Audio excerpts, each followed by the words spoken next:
All crosses lead to Rome. Alright, point number 3. Was it a slave trade or was it a transatlantic war?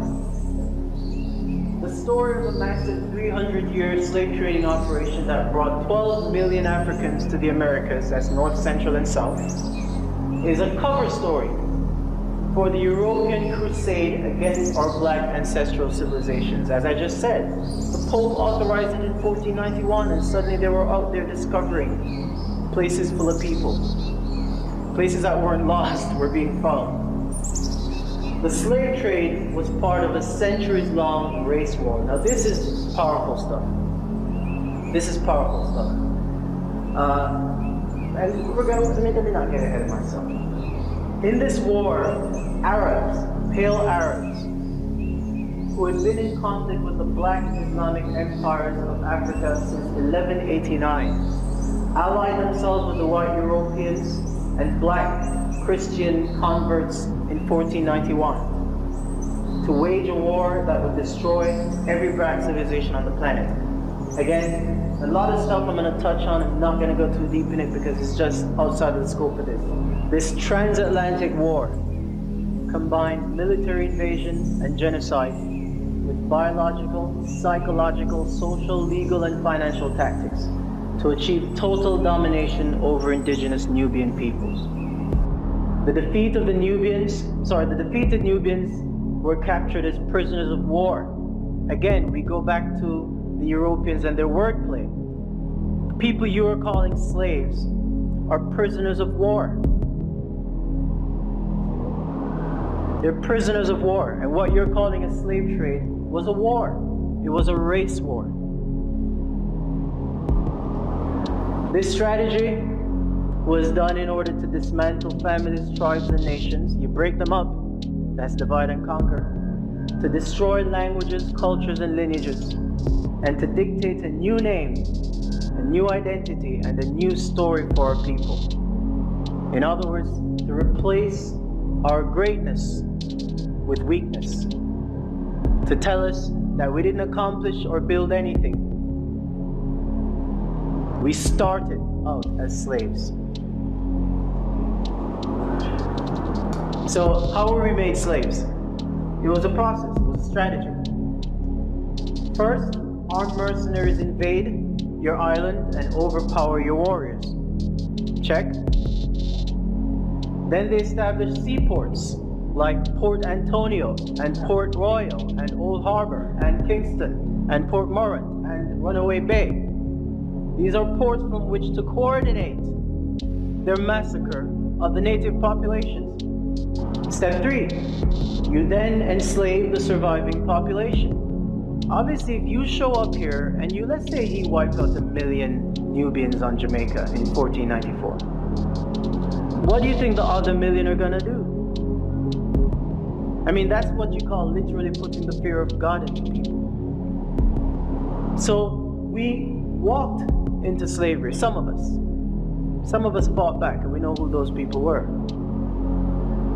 Step 4, you then prevent them from teaching one another. We take so many things for granted, but understand that 150 years ago, it was illegal for black people on Jamaica to learn to read and write. It was against the law to teach a Negro to read or write. Do not take it for granted, beloveds. Use your intelligence. And step 5, you impose a foreign religion that teaches the natives that they are savages and their invaders are servants of God. Now, I just want to say ahead of time, I'm not attacking anybody's religion.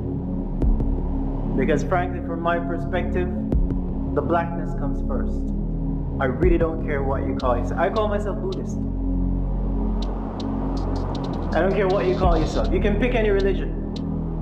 But the blackness comes first. Alright? So when I talk about Christianity, I'm talking about Christianity in the context of history. I'm not attacking a religion. I'm not attacking Christians.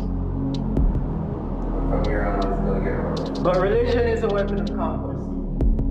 Religion is a weapon of conquest. As I said, it is not possible for 10% to enslave the 90% without messing with them psychologically. It's just not possible. Alright? So this is where Christianity came in. Christian doctrine was used. Notice I said it was used. I didn't say that it taught this, but it was used to teach them that God, Jesus, looked like their slave masters. We all know the picture of white Jesus, right?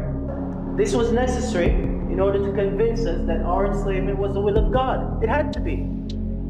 Because they came with the power of God. They had weapons that we hadn't seen before. They wiped out millions of us. They put the fear of God inside us, and then they put an image of God.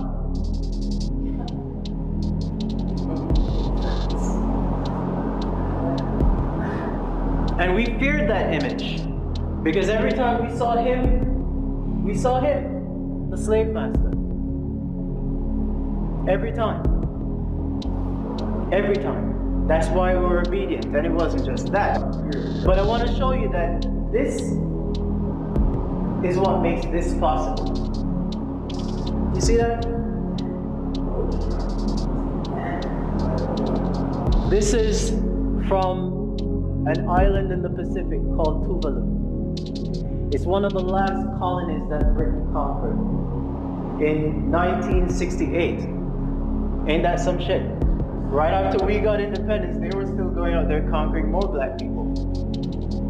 They gave these people independence in November 1978, the year and month I was born.